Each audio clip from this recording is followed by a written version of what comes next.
انگریز 1600 میں داخل ہوئے ہندوستان میں، 16 سینچوری، آہستہ آہستہ اندر اندر 1600 سے لے کر 1800 تک انہوں نے تگودو کی پورے ہندوستان کو اندر لینے میں، اور اس میں سب سے آخری جو آ کر ان کے لیے سب سے بڑا رکاوٹ اور بہادر انسان جو ملا پورے ہندوستان کے اندر، وہ سلطان ٹیپو شہید ہے رحمہ اللہ، میسور کے، جنہوں نے کیا ہے 1700 کی پوری صدی لڑتے ہوئے گزارا اور 1799 میں شہید ہو گئے۔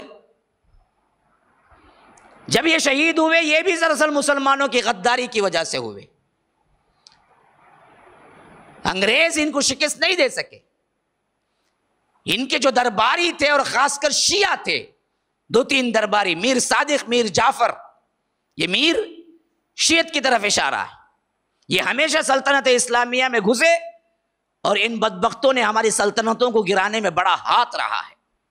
تو یہ میر صادق، میر جعفر، انہوں نے وہ راستہ دکھلایا جو قلعے کے پیچھے بند تھا، سرنگ تھی، جہاں کا دروازہ کھلوا کے انگریزوں کو بلوایا اور پیٹھ پیچھے سے حملہ کروایا۔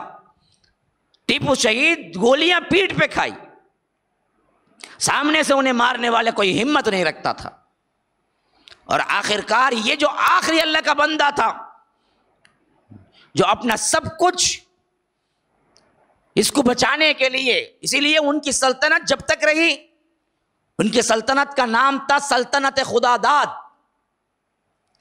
انہوں نے اپنی سلطنت کا نام جو رکھا تھا وہ ٹیپو شہید کی سلطنت، حیدر علی کی سلطنت نہیں رکھا تھا، وہ ان کی سلطنت کا نام انہوں نے رکھا سلطنت خدا داد، اللہ نے عطا کی ہوئی ہے، میں ایک سپاہی ہوں اس کے حفاظت کے لیے لڑ مرنے والا ہوں۔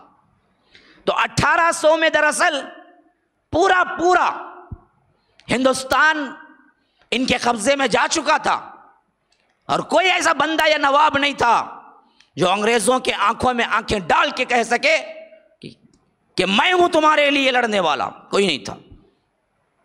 تھر تھر کانپنے والے نواب تھے، یہ تو غلام نواب تھے جن کو انگریز خود ڈگری دیے ہوئے رکھے ہوئے تھے کہ چلو تم ہماری طرف سے رہو، ورنہ تو مسلمان تمہارا نام لیے بغیر اگر ہم سیدھے آئیں گے تو نہیں مانیں گے۔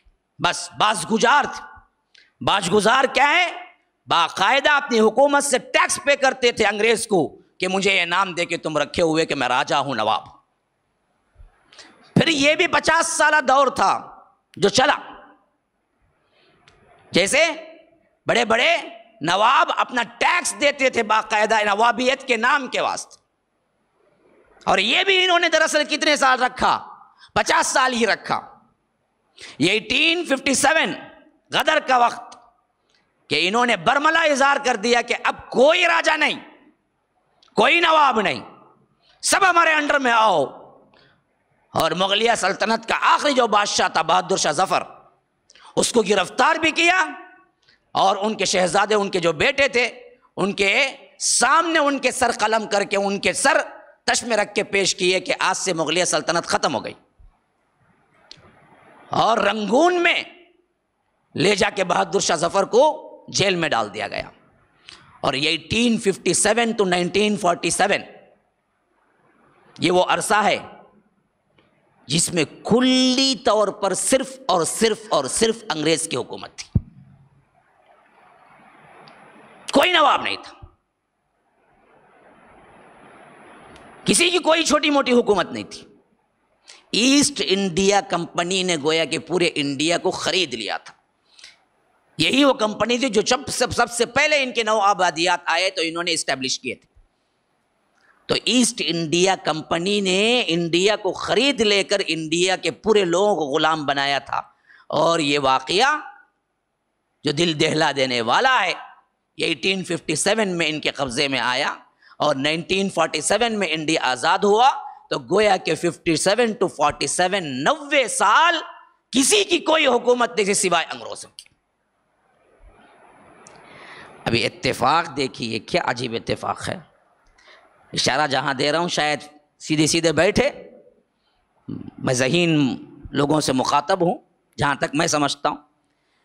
اور یہ بریلویت ہو، دیوبندیت ہو، فرقہ واریت ہو، جتنے بڑے قادیانی ہو، یہ سب اسی دور کے پیداوار ہیں.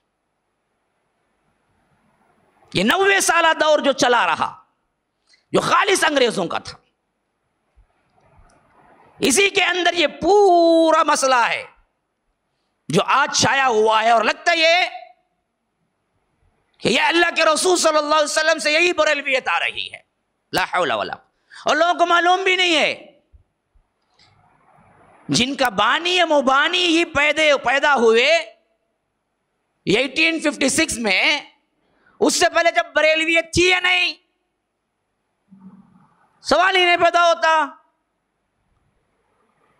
نہیں تھی.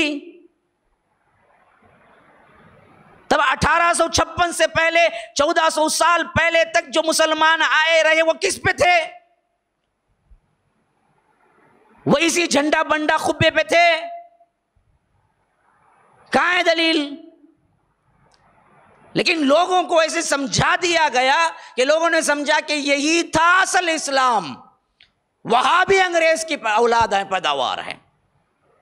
یہ الٹا سبق، جیسا کہ الٹا چور کوتوال ڈانٹے. چوری چور کرے، چوری کرے، سینہ زوری بھی کرے.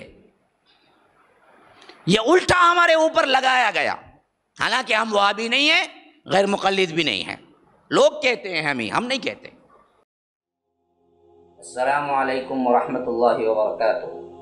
ناظرین کرام، مرکز السلام کے اس چینل کو ابھی تک جنہوں نے سبسکرائب نہیں کیا ہے، برائے مہربانی سبسکرائب کریں، اور ہر دن کی اپڈیٹ کے لیے آپ بیل بٹن دبا کر ہمارے ساتھ تعاون فرمائیں. جزاکم اللہ خیرا.